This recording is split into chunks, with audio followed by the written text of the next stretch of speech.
So in this video, I'm going to talk about inner child healing and how it can really support you in moving through anxious attachment. It's really about getting to the root causes. It's very easy to sort of treat the symptoms and see if we can do things to regulate our nervous systems at the surface level.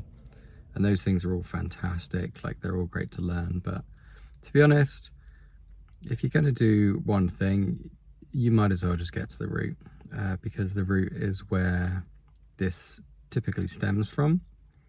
There may be plenty of experiences in your past that you might need to work through methodically, like your body will tell you.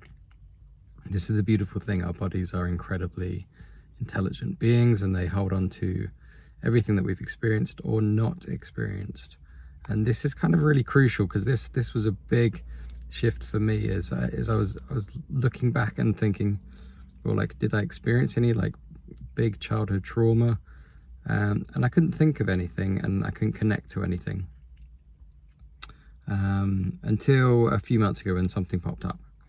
But that wasn't necessarily linked to anxious attachment at all. The thing that really shifted my nervous system, which is the core of where the triggers live, was this understanding and realization and lived feeling of tending to and offering presence and love and support and nurture, not just to an inner child, like an inner child that needed the story or speaking to or being kind to, but an inner baby. And I've done a lot of releasing work, breath work, somatic work that would express things from the body. But actually, a challenging point for me was this sort of inner unsettlement, this inner feeling that just felt like it just wouldn't resolve and would always sort of contract in my stomach. And asking it what it needed wasn't really working, because that's a somatic practice that can be really effective. It's often a younger part of ourselves can have a voice and can speak what it needs. But this was like pre-verbal.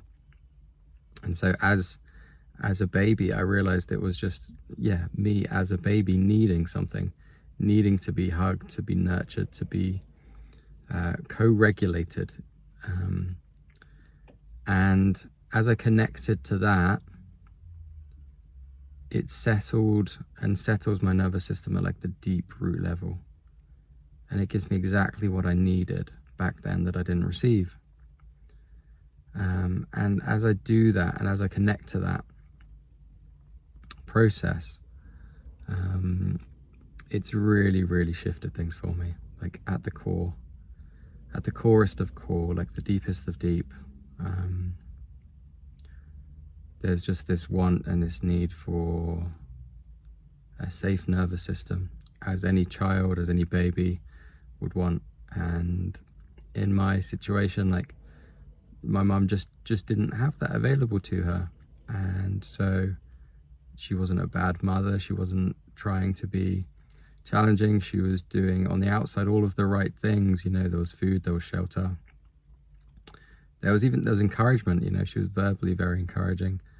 But underlying that and underneath that was just a really unsettled nervous system that she's not connected to in the slightest.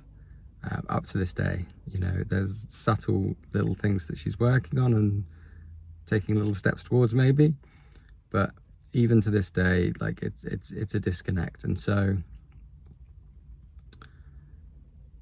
realizing that and what I would have needed as a baby that just wasn't there, is the opportunity to give that to myself. And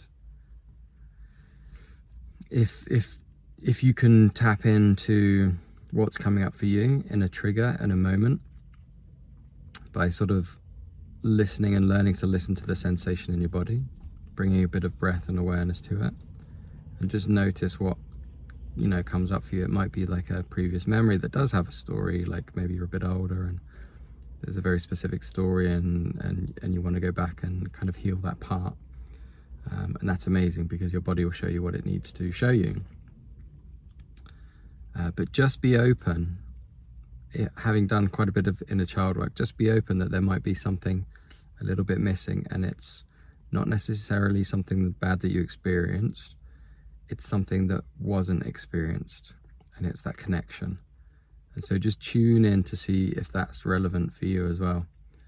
And yeah, physically what helped me is this idea of almost like picking myself up as a baby, like resting myself on my stomach. And my adult nervous system could then regulate that part of me, that younger part of me. And it just feels very integrating and very healing and very calming. And I experienced that for the first time during an IFS session, which is internal family systems, which is a beautiful therapeutic modality to explore. And then this latest trigger was my partner, and she was moving to a place that in previous situations I would have found quite threatening. It's like a co-living. There's lots of people around that are, because I've experienced betrayal in the past and challenges around that, and so there was a lived experience of that. And so in my nervous system, this potentially could have been the same thing. But underneath that, the energy that was really seeking for something, that was really activated, it wasn't a slightly younger version of me. It was a really young version of me, in the womb as a baby, like the really core stuff. So I would just offer you that as an exploration. If you've not explored it yet, just be open to notice, not what do I need to release, but what can I offer myself, or a younger version of myself that perhaps didn't get what he or she needed. So yeah, I hope this is really helpful. If it is helpful, I do coach people around this specifically. And I'm looking to set up a community as well, specifically for men actually, because there's not that much of a presence for male support around anxious attachment. We have very unique challenges and needs that a community can really support with and can really help with. So if you're open to that, please, do get in touch, leave a comment, and hope this is helpful.